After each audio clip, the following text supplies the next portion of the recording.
আসসালামু আলাইকুম। যারা জাপানে আসতে যাচ্ছেন অথবা জাপানে আসবেন, তাদের জন্য গুরুত্বপূর্ণ একটা সংবাদ এবং গুরুত্ব বলতে অ্যা এটা আপনার মাস্ট লাগবেই যদি আপনি জাপানে লং টার্ম থাকতে চান। কোনটা? Driving licence. আপনারা জানেন এই জাপানে চলাচলের একমাত্র যানবাহন হচ্ছে ট্রেন আর এই প্রাইভেট কার গাড়িগুলো। আপনি সাইকেলে চলতে পারবেন, কতদিন চলবেন? তো আপনি যদি দীর্ঘমেয়াদী চিন্তা করে থাকেন জাপানে আসবেন, জাপানে থাকবেন, আপনার ড্রাইভিং লাইসেন্সটা মাস্ট লাগবে। এখন কথা হচ্ছে এই ড্রাইভিং লাইসেন্সটা জাপানে ওঠাতে হলে কতটা কষ্ট এবং বাংলাদেশে যদি আপনার একটা ড্রাইভিং লাইসেন্স থেকে থাকে সেটা জাপানে এসে সেটাকে চেঞ্জ করা কতটা আপনার জন্য সহজ, এটা আপনাকে বিবেচনায় আনতে হবে। আর সেই জন্যই আজকের এই ভিডিওটি আমি করছি আপনাদের সুবিধার জন্য। আশা করছি ভিডিওটি আপনাদের ভালো লাগবে এবং যদি ভালো লেগে থাকে অবশ্যই ভিডিওটি সবার মাঝে শেয়ার করে দিবেন। এই জাপানে ড্রাইভিং লাইসেন্স উঠাতে হলে প্রথমেই এখানে একটা ডিপ্লোমা করতে হয়। ৯ মাস ১ বছর মেয়াদী একটা ডিপ্লোমা করতে হয়।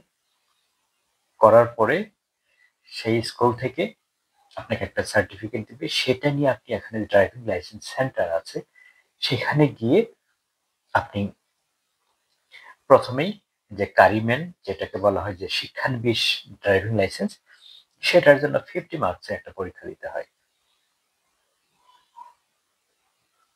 আর এই কারিমেনটা হচ্ছে কখন উঠায়? সেটা হচ্ছে যখন আপনি ডিপ্লোমা কন্টিনিউ করতেছেন, ডিপ্লোমার অর্ধেক যাওয়ার পর তখন ডিপ্লোমা থেকে একটা আপনাকে সার্টিফিকেট ইস্যু করবে। সেটাতে আপনি সেন্টারে গিয়ে অথবা এখানে পুলিশ স্টেশনে গিয়ে আপনি পরীক্ষা দিয়ে এই শিক্ষানবিশ লাইসেন্সটা উঠাবেন। দেন এটার পর আপনাকে ওই সেই ডিপ্লোমা ইনস্টিটিউটে পরবর্তী ফুল কোর্সটা আপনি কমপ্লিট করতে পারবেন। তো এই যে কারিমেন বা শিক্ষানবিশ ড্রাইভিং লাইসেন্সটা, এটা 50 মার্কসের একটা পরীক্ষা। এই পরীক্ষা আপনাকে 50 মার্কসের না, 50 কোশ্চেনের পরীক্ষা, 90 মার্কসের একটা আ 100 মার্কসের একটা পরীক্ষা। তার মানে হচ্ছে অর্থাৎ ৫০ টা কোশ্চেন, ১০০ মার্কস, এর মধ্যে ৯০ পেতে হবে। কথাটা আমি একটু এলোমেলো করে ফেলছি। যা হোক আমি আবার বুঝিয়ে বলছি যে ৫০ টা কোশ্চেন থাকবে ১০০ মার্কসের এবং তার মধ্যে ৯০ পেতে হবে। ঠিক ৫০ এর মধ্যে যদি আপনি ৪৫ টা কোশ্চেন আনসার করতে পারেন, তাহলে আপনি শিক্ষানবিশ ড্রাইভিং লাইসেন্সটা উঠাতে পারবেন। যা হোক ধরে নিলাম আপনি উঠাইলেন।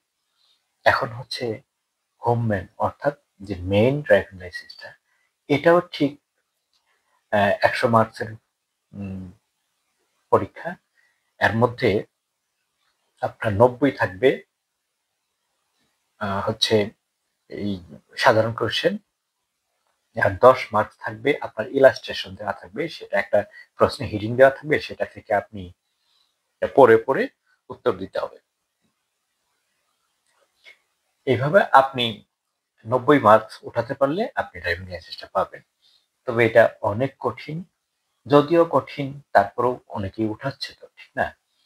কিন্তু এত কঠিনে না গিয়ে যদি আপনি দেশে থাকতেই আপনার যদি একটা লাইসেন্স থাকে, সেটা বাংলাদেশ থেকে জাপানে আসার পর আপনি সেই ড্রাইভিং লাইসেন্সটা সেন্টারে জমা দিয়ে আপনি ছোট্ট একটা পরীক্ষার মাধ্যমে, সেটা হতে পারে 10 মার্কসের হতে পারে বা 50 মার্কসের হতে পারে।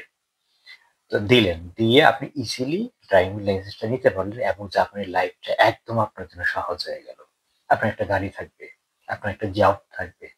আপনি যে কত আরাম, ঠিক না? আর এই আরাম খোঁজার জন্য, এই আরামটা পাওয়ার জন্য আপনাকে বাংলাদেশ থেকে যদি একটি লাইসেন্সটা উঠে আনতে পারেন, তাহলে এটা যেন আপনার জন্য সহজ হয়ে যাবে। তো এখন আপনি সিদ্ধান্ত নিবেন। আপনি জাপানে এসে এই ড্রাইভিং লাইসেন্সের জন্য একটু প্যারায় পড়বেন, নাকি আপনি বাংলাদেশ থেকে একটা ড্রাইভিং লাইসেন্স নিয়ে এসে এখানে সহজেই লাইসেন্সটা পেয়ে যাবেন এবং লাইফ লিড করতে অনেকটা সহজ হয়ে যাবে আপনার জন্য।